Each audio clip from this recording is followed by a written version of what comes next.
The second part of Paradise PD hit our screens last Friday, after an agonizing wait of almost a year and a half. Waco, Guin and Roger Black delivered an original, explicit, dysfunctional group of characters in part 1, and gave the viewer hours worth of laugh-out-loud humour.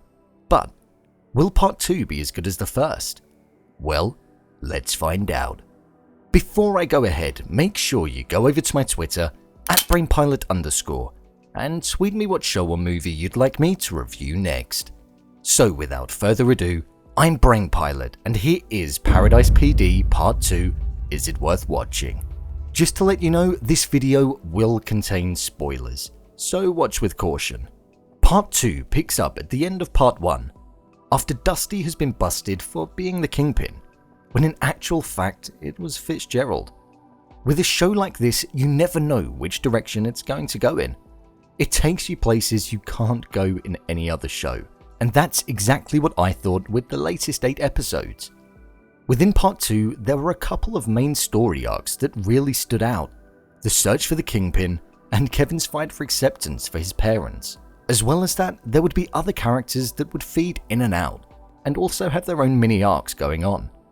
I thought the pacing of the story was perfect. This time there were 8 episodes opposed to 10, and I feel it felt slightly more digestible and had you hooked for the duration. I prefer this formula as it's just enough time to flesh out a thick story and connect with the characters. Sometimes that extra 2 episodes can just push it over the edge slightly.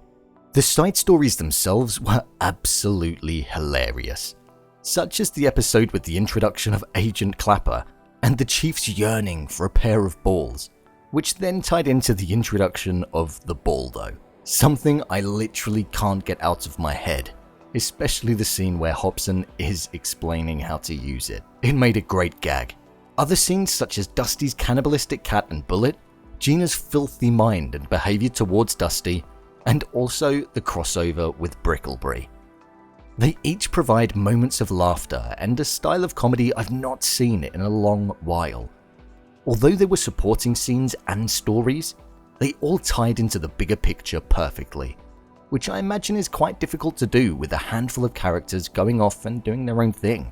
The main story itself, although in an animated comedy, it was gripping and you found yourself constantly wanting to watch the next, as if it were actually a live-action police detective drama. The story takes us on an adventure of the taking down of the Kingpin, and the revelation of the Kingpin actually being inside Fitzgerald's mind and not actually him.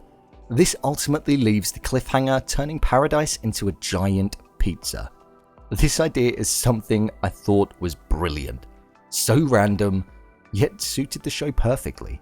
Although the crew managed to get Fitzgerald back and stop one nuclear bomb, a second did hit, and looks as though the town and its citizens are no more. However, through the text that appears on screen, I think it's safe to say that the show will be returning for a 3rd part, which I'm glad of, but I'm sure we'll hear more about that. Overall, I would say that the story had me hooked from the off, and I wanted to see the demise of the Kingpin. The humour was filthier and cruder than ever, but it worked so well. It doesn't feel like cheap humour. The punchlines come in the right places and it's visually and audibly funny. The show feels like one of a kind, and I'm looking forward to seeing where the story picks up in Part 3. The characters. Kevin. Kevin is the dorky son to the Chief, and his character hasn't really changed that much in the past 2 parts.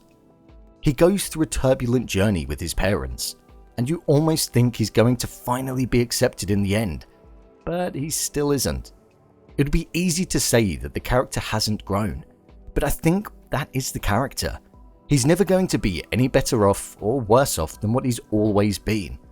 He had brief success, but built off of a lie, when in reality, he'll just always be a disappointment. But I'm okay with Kevin being like that. Chief. The Chief for me is one of my favourite characters. His pure rage that he has towards everything is absolutely hilarious. He's a testosterone-driven man with no balls.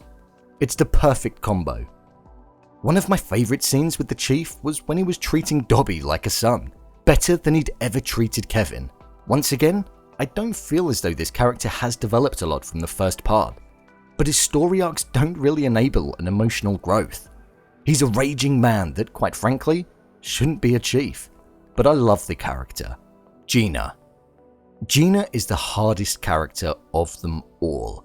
She beats the life out of anybody that annoys her, and quite frankly, you wouldn't want to stand in her way, especially if you were in front of Dusty.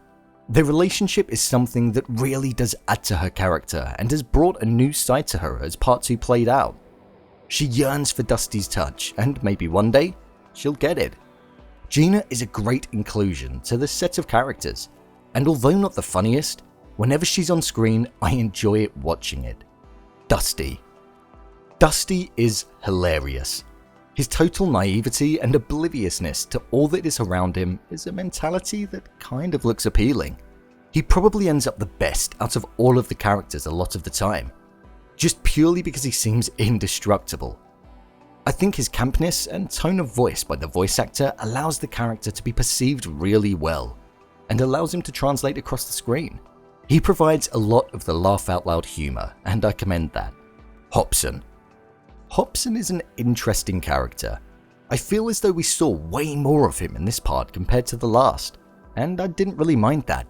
I wasn't Hopson's biggest fan in part 1, but this time, I feel we got to see more personality from the character.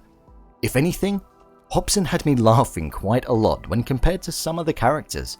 He has a dirty mind and the garbage that he comes out with is disgusting, but it's so perfect.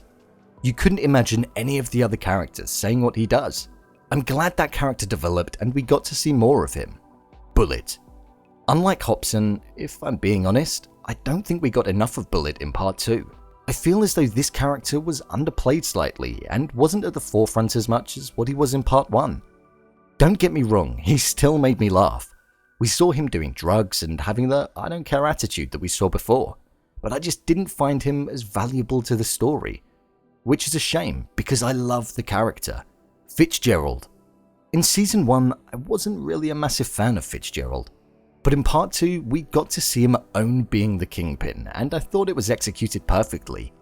We got to see his naivety at points, and certain scenes that would have only been funny for this character. He's probably my least favourite character out of the group, but that doesn't mean I don't like him.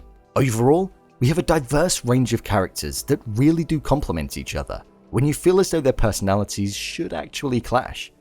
They are what makes the show so great, and I don't think I could fault any way a character is written or the performance of one. Final thoughts. Overall, I would say that part 2 of the show topped the first in so many ways. The references to other shows, the explicit inventions, the development of the characters, and a story that has spanned 18 episodes and is yet to feel tired is what makes this show so good. The writing of characters that you not only laugh at, but laugh with is fundamental for a show like this, and Waco and Roger give this and so much more in part 2. The consistency and constant humour that you find yourself witnessing and being a part of is something that I feel as though I've not seen in a show recently. You only really get that with this show and Big Mouth. In my opinion, I feel as though Paradise PD is positioning itself as a frontrunner in the developing genre on Netflix. Let's remember though, it's not only about laughter, it's about having a story with substance, and something that makes you watch the next episode. And this show definitely manages to give the audience that. A police department that shouldn't be allowed to exist does, and somehow it manages to triumph.